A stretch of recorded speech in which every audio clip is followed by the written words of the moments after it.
Yo, it's your boy Pedro Alaska, aka Olua Strictly, and you already know.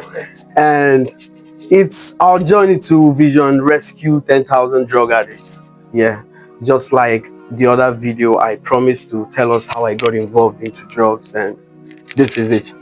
So, you see, drug is not something that someone has in mind to just start doing, but something has to prompt it. So my story goes like this. I am from Kaduna State, from a family of five, four girls, one boy.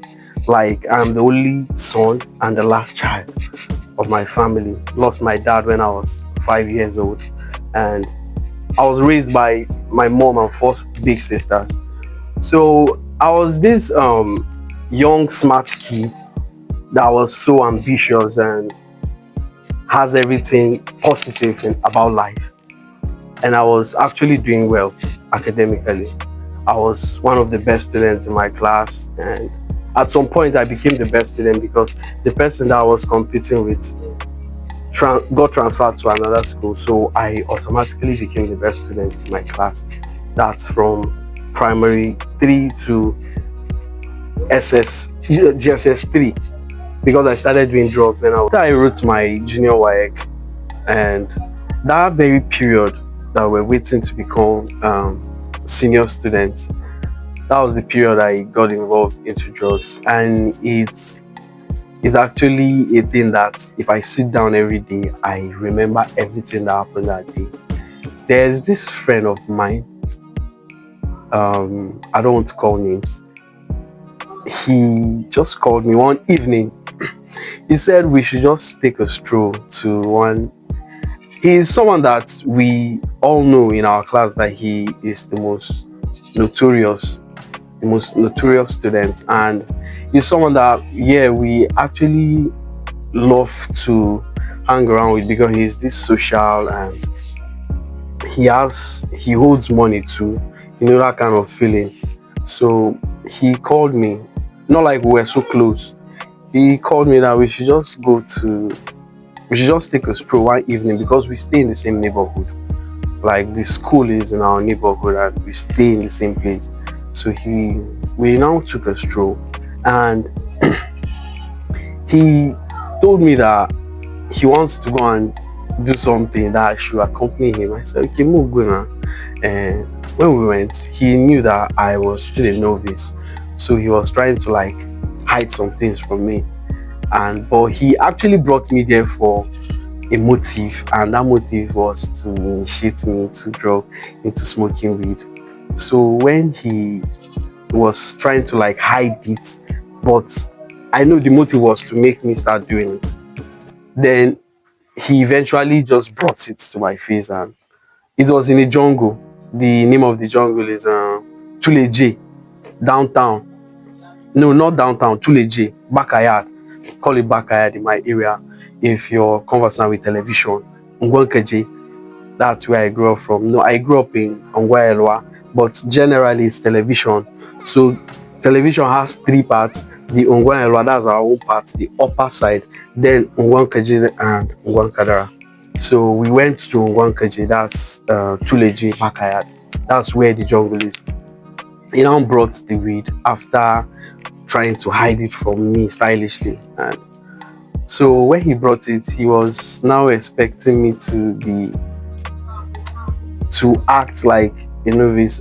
I actually did not have the intention to do it that day, but he continued with how far now, go take this one, like take one drag. So I was, being a starter, I was afraid. Actually, I was afraid. I can't say cat or more.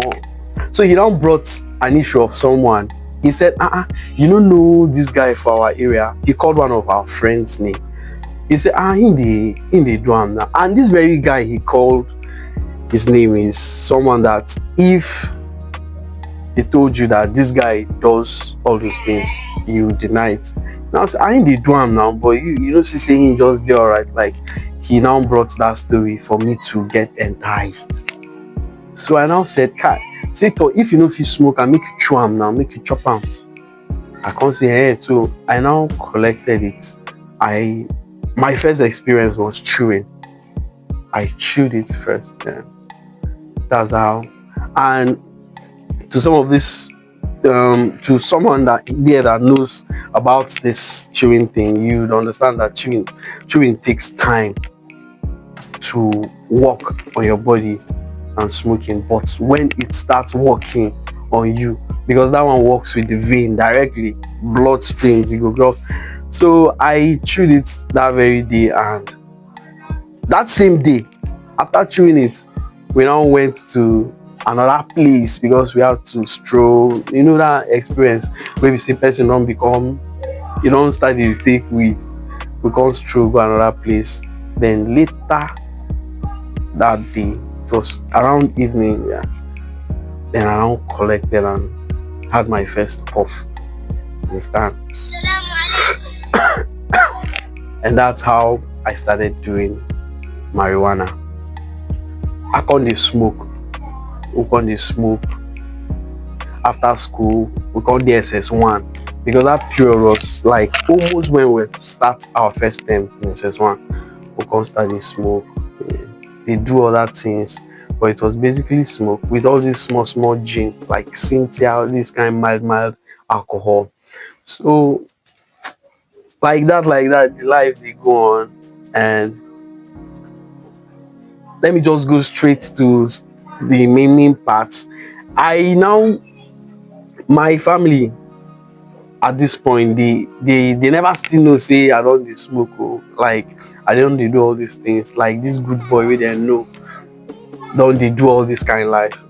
So I fast forward to 2005 when I graduated from secondary school.